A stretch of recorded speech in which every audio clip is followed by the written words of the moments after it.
신앙 고백과도 같은 귀한 찬양 감사드립니다. 여러분, 사람은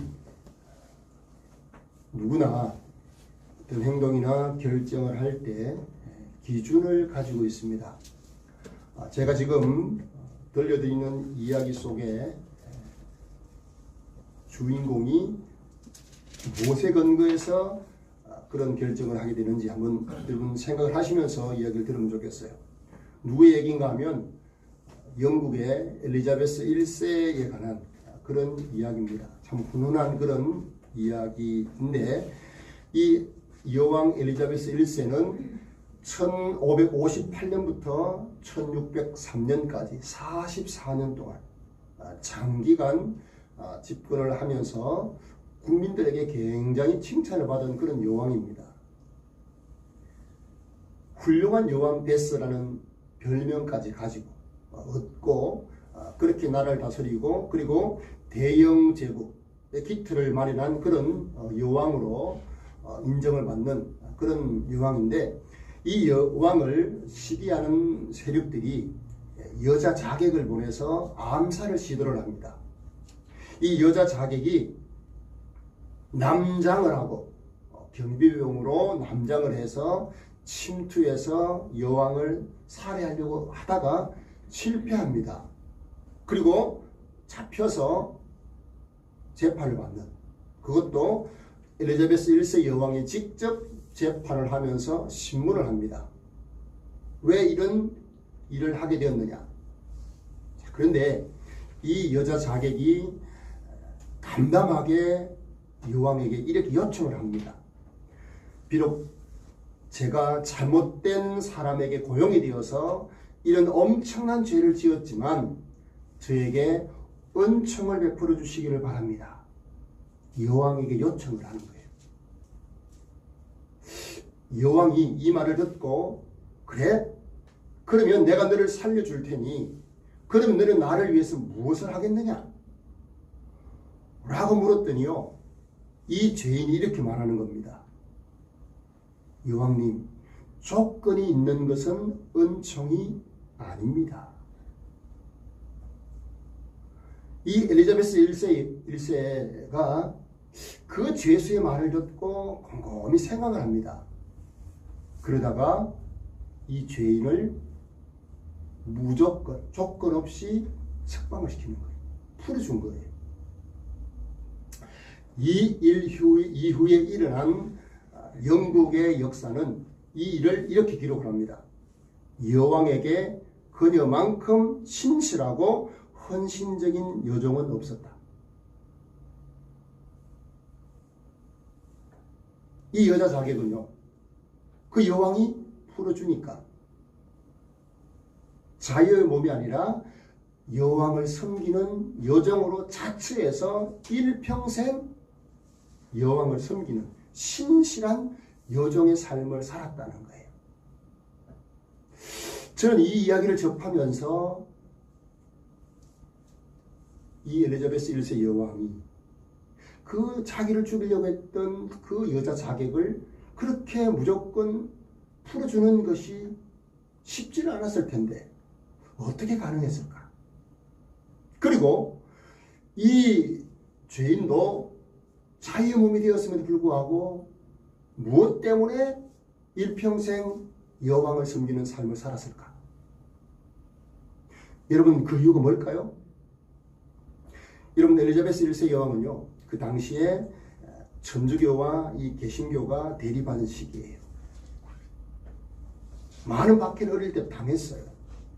그리고 이 엘리자베스는 아마 하나님으로부터 받은 은혜가 자기에게 너무나 크다는 그 사실 때문에 이 자기를 죽이려고 하는 이 자객을 그렇게 풀어주지 않았는가. 제 생각입니다. 그리고 또 이 여인의 입장에서 평생을 여왕을 섬기는 삶을 산 이유가 뭘까? 이거 다른 거 아니잖아요. 그가 요구했던 왕이 베푼 은혜, 거기에 대한 보답의 삶을 산 것이 아니겠습니까? 저는 이 여인을 생각하면서, 이 엘리자베스 여왕의 이야기를 생각하면서 우리들을 한번 생각해 보았어요. 여러분, 저나 여러분이나 하나님 앞에 이 여인과 비교할 수 없는 큰 은총을, 은혜를 받은 사람들 아닙니까? 예수님을 나의 구주로 믿음으로 말미암아 하나님으로부터 그런 은혜를 받은 자들이죠. 이것을요, 갈라디아서에서 지금까지 계속 강조한 말씀의 핵심이에요. 믿음으로 의롭다 하심을 받았다는 그런 표현들이 지속적으로 반복되는 이유가 뭡니까? 저나 여러분이나 하나님의 은총을, 은혜를 그렇게 받은 자들이다. 믿음으로 의롭게 하심을 받았다. 이 사실을 놓치면 잘못된 신앙에 빠질 수 있다. 정신을 차려라. 강조한 것이 지금 갈라디아서잖아요. 그래서 여러분, 저나 여러분이나 믿음으로 의롭다 하심을 받았다는 이 사실을 내가 믿고 받아들이면 적어도 세 가지가 달라집니다. 첫 번째가 자기 자신을 바라보는 시각이 달라집니다. 또 하나는 신앙생활이 달라집니다. 그리고 세 번째는 예수님을 바라보는 시각도 달라집니다. 먼저 여러분, 우리 자신을 바라보는 시각은 세상적인 기준으로 자기를 보지 않습니다. 그래서 지금의 내 모습 때문에 실망하고 좌절하고 실패한 인생처럼 그렇게 살지 않는다는 거죠. 왜? 하나님께서 나를, 당신의 아들을, 그렇게 귀하신 아들을 죽여서 나를 살리신 만큼, 어렵다고 하신 만큼 가치 있는 존재가 되었다. 그래서 자존감이 높아지는 거예요. 그런가 하면 여러분, 신앙생활은 지금까지는 내가 뭔가를 일을 해서 하나님께 복을 받고 그런 신앙생활이었다면, 이제는 나를 의롭다고 하신 그 은혜에 너무 감사하고 감격해서 거기에서 나오는 자발적인 신앙생활이 되는 겁니다. 그 은혜가 너무 감사하고 감격스러우니까 거기에서 예배하게 되고, 그것 때문에 헌신하는 삶을 살게 되고, 그것 때문에 복음을 전하는 삶이 되고, 그것 때문에 하나님께 영광 돌리는 삶을 살게 되더라는 거죠. 이런 변화가 있으면 궁극적으로 예수님을 어떻게 바라보느냐. 이 여자 자객이 엘리자베스 1세 여왕을 바라보았던 것처럼 나의 주님으로 모시고 그분을 기쁘시게 하는 삶, 그렇게 사는 삶이 여러분 갈라디아서 2장 20절 그 삶을 구현하는 삶으로 변화가 되리라는 겁니다. 예수 그리스도 안에서 믿음 안에서 사는 삶이다. 그런 삶으로 변화되는 거죠. 그래서 여러분, 제가 우리 성도들에게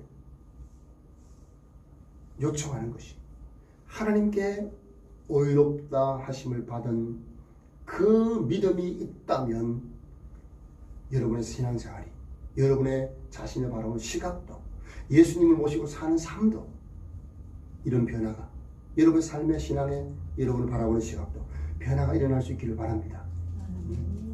달라져야 됩니다. 혹이라도 여전히 그 부분에 부족하다면, 의롭다 하신 그 은혜에 대한 감격이 없다면, 여러분 하나님께서 주시는 말씀을 통해서 그 감격을 얻게 되는 그런 복을 우리 하나님께 주시기를 바랍니다. 우리 아이들도 예배드리는 이유가요, 다른 게 아니에요. 내가 구원받기 위해서가 아니에요. 구원받은 은혜가 있기 때문에 너무 감사해서 그렇게 예배하는 거예요. 여러분 하나님께 헌신하는 것도 마찬가지라는 거예요. 거기에서 여러분 출발하지 않는 모든 것들은 갈라디아서에서 계속 강조하는 어리석은 일, 율법을 따르는 일이라고 말하는 겁니다. 그래서 여러분, 믿음으로 의롭게 된다는 이 사실을 대비시키기 위해서 항상 등장하는 단어가 3장에도 계속 반복되는 단어가 있는데, 그게 뭔가 하면 율법이라는 단어예요. 율법. 자, 여러분, 우리가 먼저 하나님께서 율법을 우리에게 주신 이유가 뭘까? 그걸 여러분 생각을 하셔야 되는데, 여러 가지 이유 중에 중요한 거 몇 가지만 살펴보면 그것은요, 하나님의 성품을 율법을 통해서 우리에게 가르쳐 주기를 원하시는 거예요.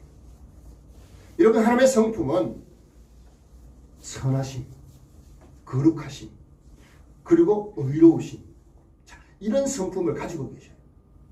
이런 성품을 우리에게 가르치기 위해서, 자, 예를 들면 구약 성경에 어떤 말씀이 있는가 하면 하나님께서 6년 동안 땅을 열심히 갈아서 거기에서 나오는 소산물을 먹고 살아라, 그렇게 말씀하시고 7년째는 그 땅에 농사를 짓지 말고 자연스럽게 나오는 그런 모든 땅의 소산물들을 가난한 사람이나 짐승들이 먹을 수 있도록 그냥 두어라. 농사 짓지 말고. 이유가 뭔가? 7년 동안, 6년 동안 열심히 일했다면 한 해는 그 땅도 쉬게 하고, 그리고 가난한 사람들, 짐승들까지 다 자연스럽게 먹고 살 수 있도록 하나님이 배려하신 거죠. 여러분, 우리가 미처 생각하지 못했던 가난한 사람들, 그리고 심지어 짐승들까지도 하나님께서 세심하게 배려하시는 그런 말씀 아닙니까? 이런 법을 통해서 알 수 있는 것이 뭡니까? 하나님께서 참 이 아름다운 성품을 가지고 계신 분이시구나 알게 하시는 거죠. 그런가 하면요, 율법을 우리에게 주신 궁극적인 목적은 한마디로 표현하면 그 율법을 지켜서 하나님께 영광을 돌리는 겁니다. 하나님께서 주신 이 율법을 통해서 자기 욕심대로 쓰는 것이 아니고 이웃과 더불어서 이웃을 사랑하면서 살아가는 삶을 살도록 하기 위해서 율법을 주신 거예요. 그래서 여러분, 예수님께서도 말씀하시잖아요. 가장 큰 율법이 뭡니까? 그러니까 예수님 뭐라 그러셔요? 하나님을 사랑하고 그 하나님 사랑하는 마음으로 내 이웃을 내 몸과 같이 사랑해라. 율법의 핵심이라는 거죠.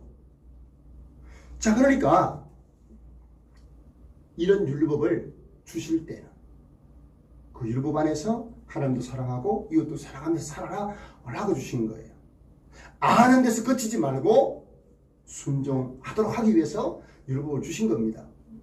자, 그런데 문제는 무엇입니까? 그 율법을 우리가 배워서 알 수는 있지만 그 율법을 다 지키지를 못한다는 거예요. 지킬 능력이 없더라는 거예요. 구약 성경을 연구하는 학자들에 의하면 구약 성경에 나타난 율법이 613가지라 그래요. 613가지. 그리고 하지 말라라는 율법이 365개. 이거 해라 라고 말하는 율법이 248개. 그래서 613개. 아마 이거 세는데 얼마나 오래 걸렸을까요? 다 성경을 다 센 거죠. 그 이 많은 율법을 여러분 우리가 어떻게 다 지키느냐? 아무리 노력해도 우리의 능력으로는 그 하나님의 거룩하신 율법을 다 지켜내지를 못한다는 거예요. 겉으로는 지키는 것 같아도 문제는 무엇입니까? 마음속에서 그 율법을 지키지 못하는 그런 일들이 계속적으로 일어난다는 겁니다. 여러분 성경 보세요.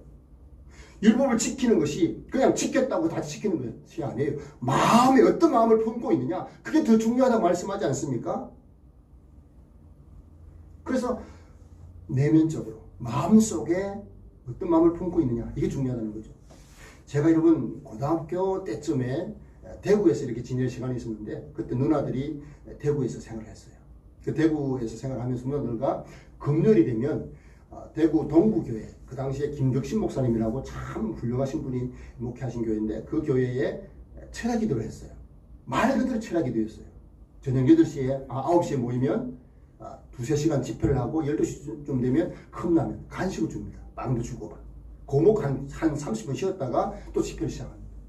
그렇게 해서 새벽 예배까지 집회가 계속돼요.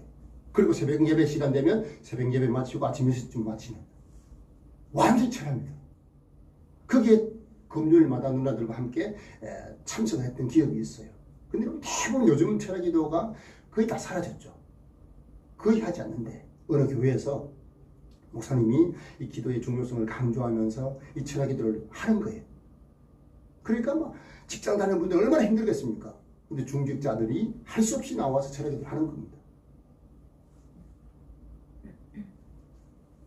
철학 기도를 하고 말씀을 선포하고 그 말씀을 들고 기도를 하는데 새벽 1시, 2시쯤 되니까 다들 뭐 장로님도 졸고 뭐 집사님도 졸고 심지어 목사님까지 막 졸고 계신 거예요. 근데 어떤 한 분이 너무 신실하게 막 기도를 열심히 한 거예요. 그런데 보니까 조용한 거죠. 그 순간을 살짝 떠보니까 다 졸고 계신 거예요. 목사님도 장로님도 뭐 집사님 다 졸고 계신 거예요. 권사님도 다 졸고 계신 거예요. 그래서 참 마음에 하나님께 이런 기도를 드렸다 그래요. 하나님, 저 보세요. 기도하자고 했던 목사님도 장로님도 권사님도 다 졸고 있네요. 하나님 너무 민망하지 않습니까? 라고 기도를 드렸더니요. 하나님께서 응답을 주시는데 이러시더라는 거예요. 야, 그렇게 깨어서 사람들 비판할 거면 너도 얼른 자라. 여러분, 기도하면서 다른 사람을 비판하고 판단하는 그런 게 우리 아닙니까? 아마 이게 누가 지어낸 얘기 같아요. 무엇을 말씀드리고 싶느냐? 여러분, 우리가 율법을 온전히 지키지 못한다는 거예요. 외적으로는 막 잘 지키는 것 같은데요. 마음속으로는 그러지 못하는 것이 한두 번이 아니더라는 거죠. 그래서 예수님께서 산상수훈에서 뭐라 말씀합니까? 간음하지 말라. 외적으로 여러분 간음하지 않았는데 예수님 뭐라 그래요? 마음에 이성을 보고 엄란한 마음을 품는 것 자체가 간음이다. 여러분, 이 말씀 앞에 누가 자유로울 수 있겠습니까? 살인하지 말라는 계명을 주시면서 실제로 사람을 뭐 때려서 죽인다든지 뭐 칼로 찔러 죽인다든지 그런 살인을 하지 않았음에도 불구하고 예수님 뭐라 그래요? 누구든지 마음속으로 미워하는 자는 이미 살인한 자다. 여러분, 이런 말씀 앞에서 우리가 어떻게 자유로울 수 있어요? 이런 말씀 우리가 어떻게 지키냐고요? 그러니까 예수님이 강조하시는 것은 우리 마음이에요. 우리 중심인 거예요. 자, 이런 시각에서 볼 때 율법을 지킬 수 있는 사람은 단 한 사람도 없다는 거죠. 그래서 여러분, 율법과 관련해서 오늘 본문에 보면 어떻게 표현합니까? 저주 아래 있는 자, 율법의 저주, 이런 말들이 나오는 거예요. 자, 10절 말씀을 한번 보실까요? 자, 10절 한번 같이 한번 읽습니다. 시작. 무릇 율법 행위에 속한 자들은 저주 아래에 있나니 기록된 바 누구든지 율법 책에 기록된 대로 모든 일을 항상 행하지 아니하는 자는 저주 아래에 있는 자라 하였습니다. 아멘. 핵심이 뭡니까? 율법을 지켜서 구원받으려고 하는 모든 사람들은 저주 아래에 있다는 거예요. 또 하나, 율법책에 기록된 모든 것을 항상 지키지 않는 자도 누구든지 저주받을 자라는 거예요. 여러분, 이 말씀은요, 신명기 27장에 기인한 말씀이에요. 거기 보면 하나님께서 축복과 저주에 대한 말씀을 계속 이 축복의 산 그리심산에서 저주의 산 에발산에서 이스라엘 백성들에게 선포하시면서 따라하게 하신 거예요. 그리고 마지막 결론이 신명기 27장 26절인데 이렇게 말씀하세요. 이 율법의 말씀을 실행하지 아니하는 자는 저주를 받을 것이라 할 것이요 모든 백성은 아멘할지니라. 자, 그러니까 주신 율법의 말씀을 다 지켜야 된다는 거예요. 하나라도 지키지 아니하면 저주받을 것이다 라고 말씀하신 거죠. 이 말씀을 오늘 10절이 인용한 겁니다. 10절이 인용한 거예요. 자, 그러니까 아무리 노력해도 우리는 율법을 지킬 능력도 없고 힘도 없다는 거예요. 아무도 율법으로 어렵게 되는 자가 없다는 겁니다. 왜? 율법의 요구 613가지 되는 말씀을 다 지키다가 딱 하나 612가지를 지키다가 딱 하나 못 지켰잖아요. 그러면 모든 것을 지키지 아니한 것으로 하나님이 간주하신다는 거예요. 그러니 어떻게 다 지켜요? 지킬 수가 없는 거죠. 그래서 율법은 우리를 저주 아래 두게 한다. 자, 그러니까 여러분, 이 상황이니까, 이 지경이니까 율법을 완전히 지킬 사람이 아무도 없는데 무슨 소망이 있겠습니까? 우리 인간에게. 그걸 지켜야 하나님께서 우리를 인정해 주시고 어렵다고 하시겠다는데.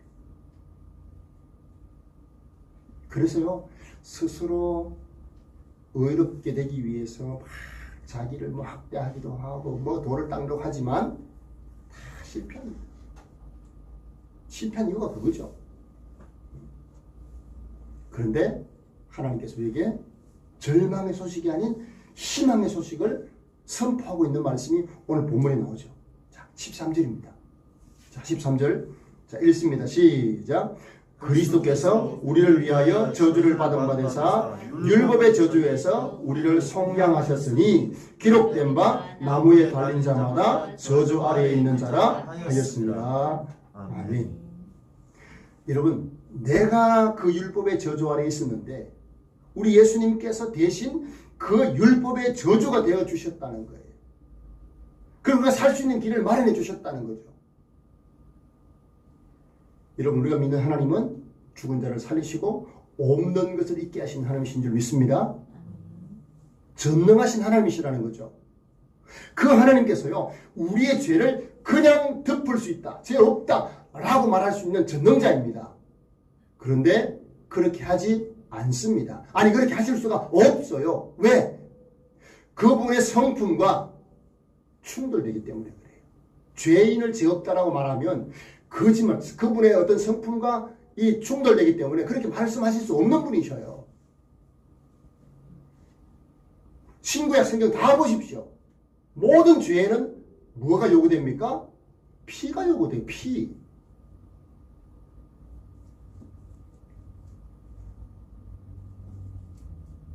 우리의 죄를 대속하기 위해서 어떻게 합니까? 흠없는 희생 양들, 소, 이런 짐승들을 피를 흘려서 우리의 죄를 대속하는 그런 일들을 하지 않았습니까?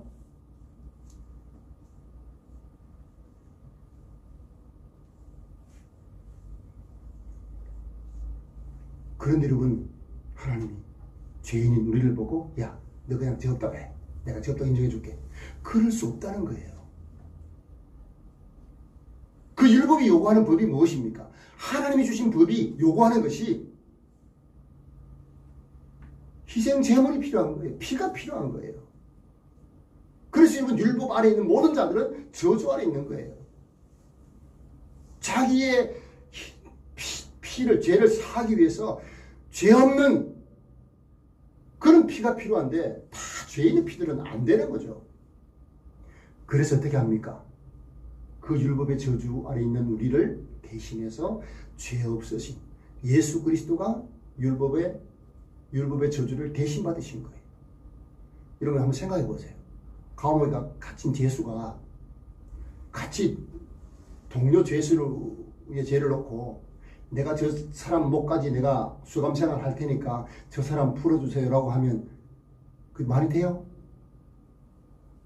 자기가 죄 때문에 갇혀 있는데, 아니면 죄도 없는 사람이 내가 대신 해주게, 그렇게 해도 안 될 판인데, 그렇지 않습니까? 그래서 하나님께서 요구하신 것이 무엇입니까? 우리의 죄를, 저주 아래 있는 우리를 대신해서 예수님이 대신 저주를 받으신 겁니다.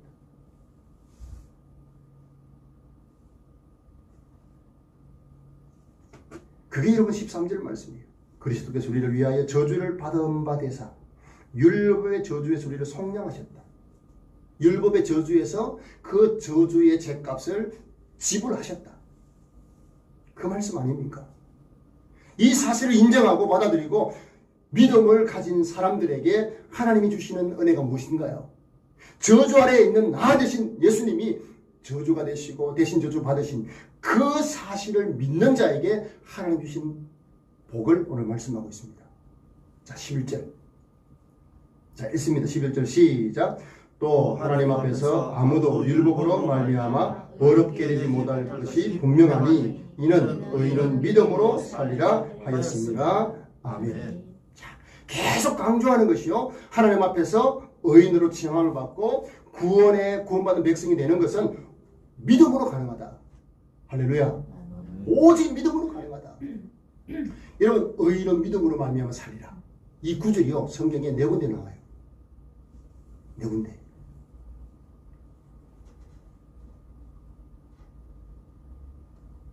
제가 신대원 다닐 때 이렇게 외웠어요.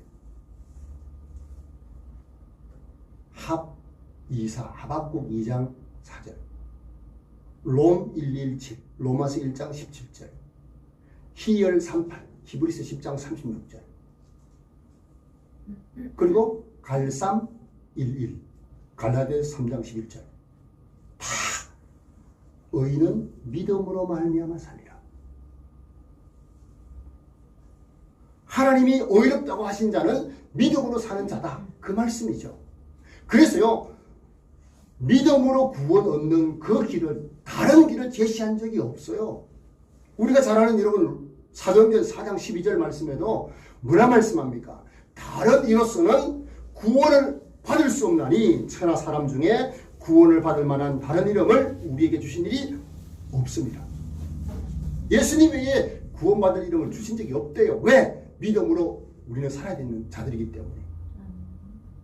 구원의 방법이 예수님밖에 없다는 거예요. 그리고 여러분, 요한복음 1장 12절 무슨 말씀을 주셨습니까?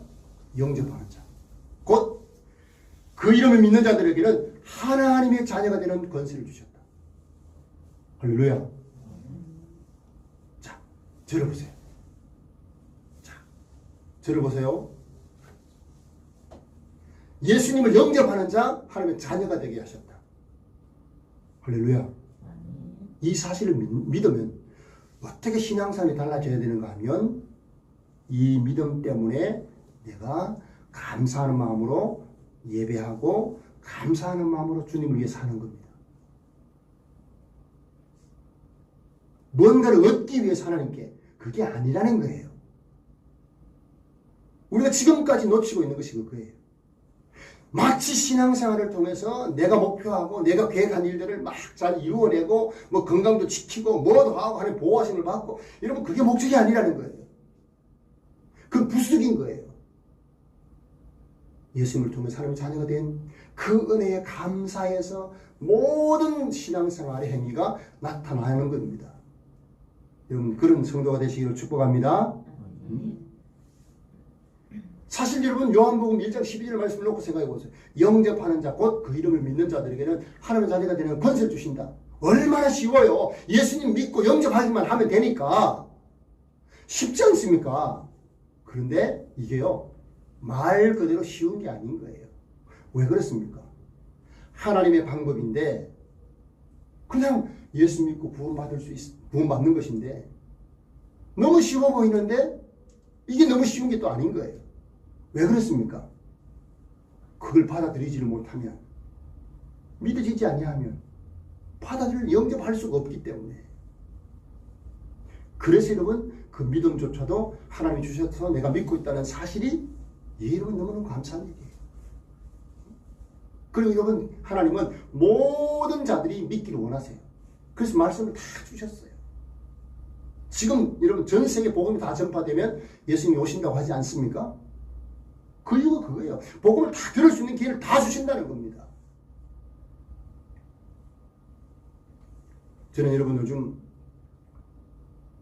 우크라이나 사태를 보면서 참 마음이 아파요. 민간인들이 막 죽어나가는 것들 보면 그 아이들이 막 죽어나가고 너무 마음이 아파요. 근데 여러분, 우리나라가 6.25 때 대동강이 파괴되면서 엄청난 많은 사람들이 희생되었다 그래요. 그 안타까운 그 역사적인 장면인데 역사적 책에도 나오죠. 자, 화면을 한번 보세요. 이 대동강 파괴된 상황이에요. 여러분, 사람들이 지금 보세요. 여기 막 파괴된 이 대동강을 건너려고 막 애를 쓰는데 지금 파괴된 상태입니다. 이 사진이요, 이 사진 한 장으로 풀리처상을 받은 그런 사진이. 근데 안타까운 것은 무엇입니까? 이 대동강 다리가 폭파되기 전에 한번 생각해 보세요. 다리를 들어서 가지고 뭐 4분의 1 걷는 사람, 뭐 4분의 2 가고 있는 사람, 뭐 4분의 3 가고 있는 사람 다 죽을 수밖에 없는 상황이었어요.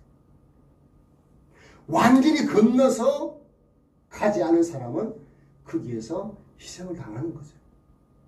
저는 이 부분을 보면서 여러분, 우리가 구원받기 위해서 하는 노력이나 선행이라는 것은 항상 상대적이다. 여러분 4분의 1, 뭐 4분의 2, 4분의 3 그거 했다고 해서 구원 얻는 것이 아니에요. 완전히 건너가야 되는 거예요. 율법도 마찬가지예요. 완전히 지켜야 우리가 구원받을 수 있는데 안 되는 거죠. 그래서 그 율법의 저주를 우리 예수님이 대신 저주를 받으시고 율법을 예수님 다 이루신 것이죠. 그래서 저나 여러분이 그 예수님 믿는 믿음으로 의롭게 된 것이다. 그런 차원에서 너무 쉬운 거예요. 예수 믿는 것이. 하나님 은혜 주시면 믿을 수 있게 된 거. 그런데 은혜 주시지 아니하면 그런 믿음이 생기지 않는다는 게 참 불행한 거 아니겠습니까? 그래서 여러분, 저나 여러분이나 예수님을 마음으로 믿어서 나의 구원자로 그 믿음의 복, 가장 귀한 복인 줄 믿습니다. 자, 이렇게 믿은 자에게 주어지는 약속이 무엇입니까? 약속하신 축복이 있는데, 자, 14절 한번 보실까요? 자, 14절 오늘 본문 14절 시작. 이는 그리스도 예수 안에서 아브라함의 복이 이방인에게 미치게 하고 또 우리로 하여금 믿음으로 말미암아 성령의 약속을 받게 하려 함이라. 아멘. 자, 예수님 안에서 믿음으로 이방인이었던 우리들까지도 아브라함에게 주신 복을 받게 하셨다는 거예요. 아브라함에게 먼저 하나님이 하신 약속이 뭔가 하면 창세기 12장에 보면 땅의 모든 족속이 너로 인하여서 복을 받을 것이다. 여러분 얼마나 좋습니까? 그러니까 나 때문에 다른 사람이 복을 받을 수 있다면. 그런데 아브라함이 주신 약속이 그거예요. 너 때문에 다른 사람이 복을 받을 것이다. 이 약속은요, 아브라함 자손 중에 예수님을 통해서 모든 사람들에게 복이 흘러간 겁니다. 이 약속이 이루어진 겁니다. 이것이 우리에게도 임한 거예요. 할렐루야. 그래서 여러분, 우리가 예수님 안에서 누릴 수 있는 복이 바로 그거예요. 믿음을 가지고 있다. 믿음이라는 것은 결국은 하나님이 여러분 복의 근원 아니십니까? 복이시잖아요. 그분에게 연결되어 있어야 믿는 자들에게 복이 막 연결이 그대로 계속 흘러오는 거죠.